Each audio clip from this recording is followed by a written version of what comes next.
Meteorologist Matthew East here, and the weather on the One's Forecast Center for this Friday, August the 12th edition of the Carolina Weather Video. And we had some pretty good thunderstorm activity in parts of the region yesterday. They fired early in the afternoon in the foothills and developed southeast. A lot of the Charlotte metro area had some very intense thunderstorm activity yesterday in the afternoon and into the evening hours. Lots of trees came down, a lot of power outages in some spots, and also some decent-sized hail in some locations. Now, more showers and storms in the forecast over the next few days, and overall, that cooler regime in terms of the temperatures has arrived.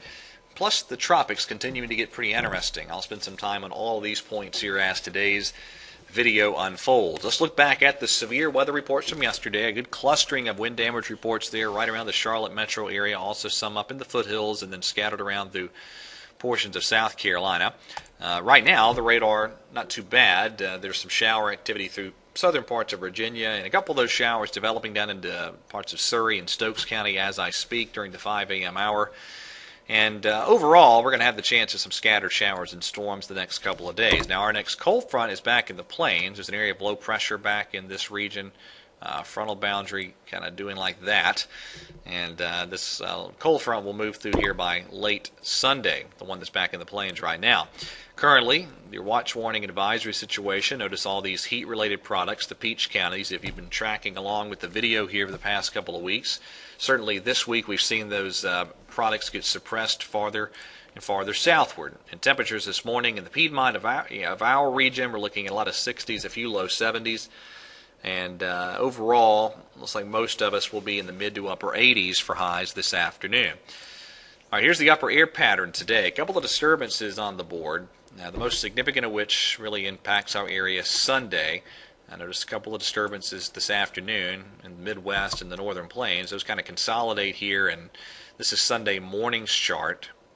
And some upper-level energy involved and enough instability around that the SPC has gone ahead and put a broad slight risk out for much of the region for Sunday. And not that there won't be any severe storms pop up today or tomorrow. It's just when you're dealing with the dynamics increasing like they are Sunday, more of a larger scale type of risk in terms of severe weather, mainly damaging winds on Sunday. And then here you go on Monday. This is the afternoon surface, I should say upper air chart for Monday. A nice trough here in the eastern seaboard region, and that's going to give us the really nice air mass for parts of next week. Now today, again, mid to upper 80s for highs, some scattered showers and thunderstorms. Same general idea for Saturday.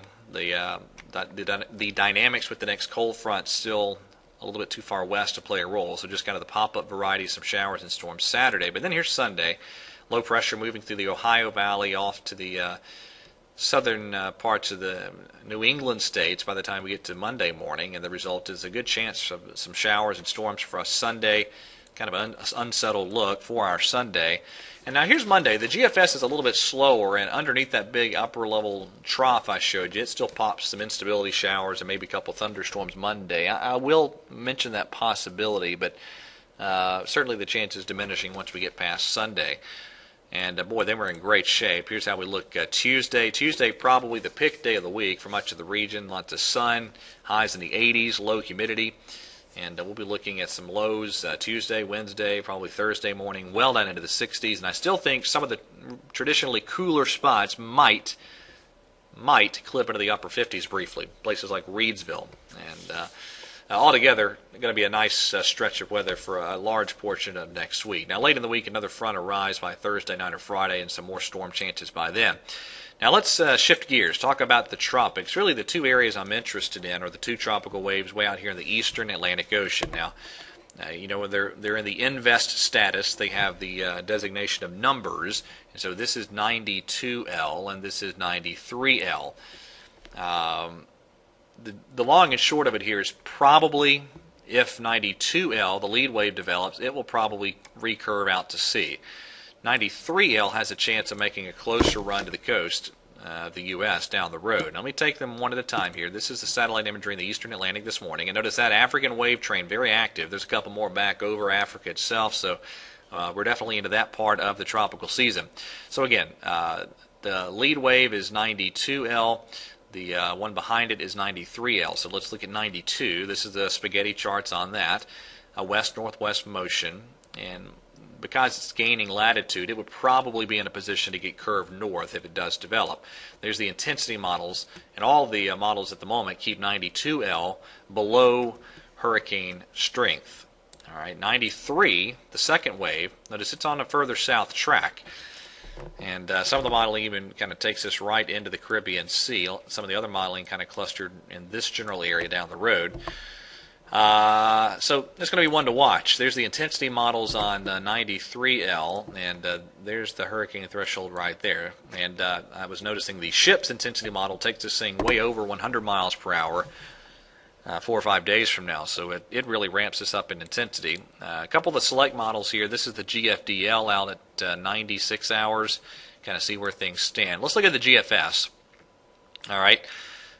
Notice it has a decent system moving into the eastern Caribbean at 120 hours, and then this winds up recurving this as a strong tropical system offshore, but not by much, and it does eventually move into the Canadian Maritimes. Here's what it looks like from the North American focused view. This is out on Wednesday the 24th, so Wednesday week.